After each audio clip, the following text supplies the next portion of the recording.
Man, right now, I mean, basically, this is the way I see it, dude. All right, they got these neighbor.com snitchery programs, Infogard snitchery programs, Fusion Center snitchery programs, Homeland Security snitchery programs, CIA, just regular CIA snitchery programs, FBI COINTELPRO snitchery programs, Hip Hop Police snitchery programs, all this anti bullshit terrorism snitchery programs. All this TSA grab up on the crotch and finger in the butthole snitchery programs uh, are just all these active shooter drill snitchery programs. All these Homeland Security, Infogard, false flag operations are some snitchery programs. Uh, this whole FEMA uh, uh, UNICEF death vaccine, Bill Gates depopulation agenda 21 is some crazy stuff all connected into this snitchery programming. Because if you don't take your shot, there's another way to get caught up in the snitchery programs.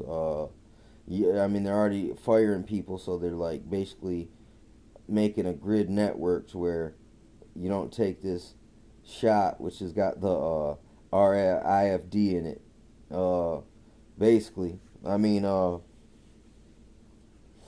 snitchery programs are gonna help play into that because there's people that are already like they don't care. They're like, yeah, merge me with machines. So, and once they're chipped, all bets are off. You don't think there's some kind of behavior modification up in that? I mean, why wouldn't they? I mean, that's why they want to get it in you so bad, because then they can just control you, and then just zap you. You're dead. The cyanide button. Heard about it before. You can look at it. Cyanide microchips. And I'm sure you'll get some kind of link to it, but it's been addressed before that it's a possibility. I mean, it's already bad enough with the mind control Manchurians. I mean, it's obvious that Valerie Jarrett is Obama's got some kind of CIA handler position going on there. It's that's what the whole Manchurian movie candidate movie was about. I seen predictive programming all over in that movie, The Manchurian Candidate. Basically, at the very beginning, it showed a calendar go by, and this calendar had the World Trade Center on it. Then it showed an airplane, but it was just a propeller airplane in the next frame of this movie at the very beginning. Through the whole movie, it had the news playing in the background, people talking in this hypnotic tone. Through the whole, in this freaky tone, hi, orange alert. And it's like basically dropping all this keyword insider information through the whole movie. So it's showing you while these guys are under full scale mind control, where they actually trauma based, made them forget everything, amnesiac. They remember a story verbatim, and how big, and it's a corporation that's doing it. So it's not necessarily government. It's basically Hydra. It's the UN, in the New World Order, and I mean, this movie is so crazy that all this stuff was in it. All this insider information, and the microchips were in it. This dude's got a microchip in his back. I mean, that movie was so insider information. It was off the chain.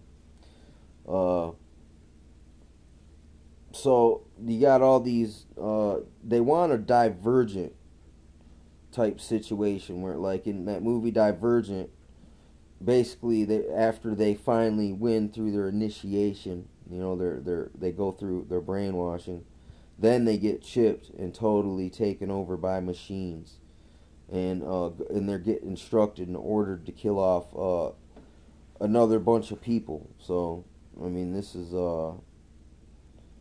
really dang crazy. All the stuff that's going on, all the potential for just straight up universal mind control.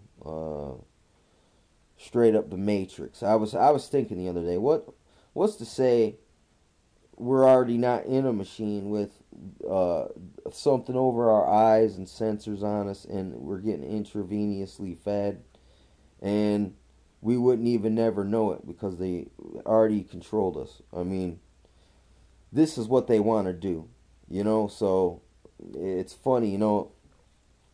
They're really trying to set us up for something funky like that through this vaccination uh, craziness and all these death agendas, like where they want to eugenics, want to destroy everyone. That I mean, I'm noticing too. There's this like we are one Willie Lynchism going on now.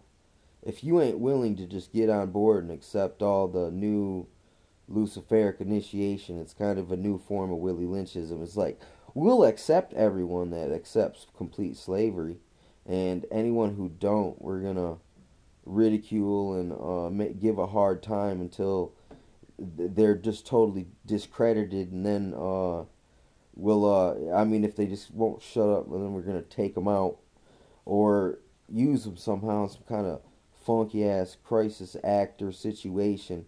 I mean, that's one of the reasons why I have to keep talking now, is because, you know, I'm afraid that they're gonna try to fucking one day frame me up in something.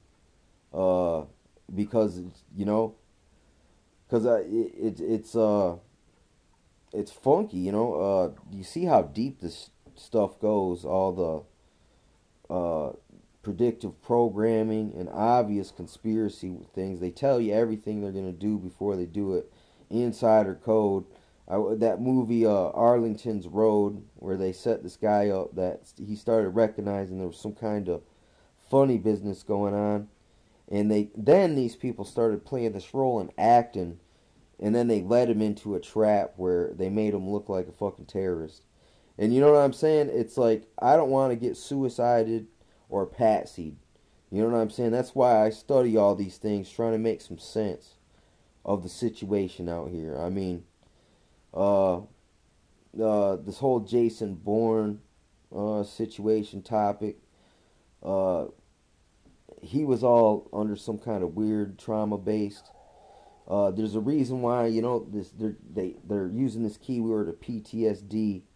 That could just be a code word for he's having MK Ultra breakdown. Like all these people in the music industry in Hollywood have these crazy meltdowns because they're under some kind of mind control. You know what I'm saying? And I mean, I know because when I got messed with by the I don't know, the task force that was looking for the Flint Town stabber, I felt like they did some kind of psyops on me through gang stalkering. And I mean, I don't know, man. It's so freaky. You don't know what the heck's going on when you're in that situation. So now, looking at all these conspiracies throughout all the ages, it's like I can only imagine, you know, how bad it is because of the snitchery, the Gestapoisms. Uh, and it's self-imposed. It's like tattletaleisms. Whoever, it's like we'll find all the tattletales and get them together. Okay, here you go. I'm gonna re-break down the kids on the playground. All right, the elitists are the rich, spoiled kids who don't want no one else on the monkey bars, so they take their lunch money and they employ the kids who fail too many grades. They're not that smart, but they're tough. Then they go get the manager control freaks, employ them too. So now they don't have to speak to anyone. They'll let them do it. And then they'll get the tattletales to come and report to them everything everyone's saying about them. And then they can have the big guys punish them. And then they can set harsher micromanagement through the micromanager has got to tell everyone what they can and cannot do types. You know, and then you just scale that up, scale that down. Willie Lynchism and straight snitchery is used as a mechanism in conjunction with the system mechanism. It's like, you ever seen someone use the system against someone? just call the cops and say, yeah, I seen them beating their kid, or man, this. You see what I'm saying? Dropping some false information to the system. Like I've seen people actually call CPS on people just out of revenge. This is a way that the system gets Gestapo'd out. And then you come to find out that CPS works with the Satanists and the pedophiles to single out kids to take advantage of the system and use and exploit it against people. And see, people call this system and use it on people. And this is why snitchery. It starts off just as a little, a little something. Then it turns into this big exploited thing that just feeds the beast. And then the beast gains more power over this misuse and misconduct of people when they, it's just that there's a healthy thing. If you see people chopping up bodies and throwing them in the river, I mean, that's an okay time to tell someone. But we gotta whistleblow as much as possible. Don't whistleblow on your neighbor when he farts or he pees in the bushes. That's all. That's nothing. That. You know what I'm saying? That ain't nothing. Just leave people alone unless it's necessary. And then anything they do, anytime they do something that is excessive, blow the whistle on it, complain, get information, spread it, get people aware so they can start resisting the snitchery.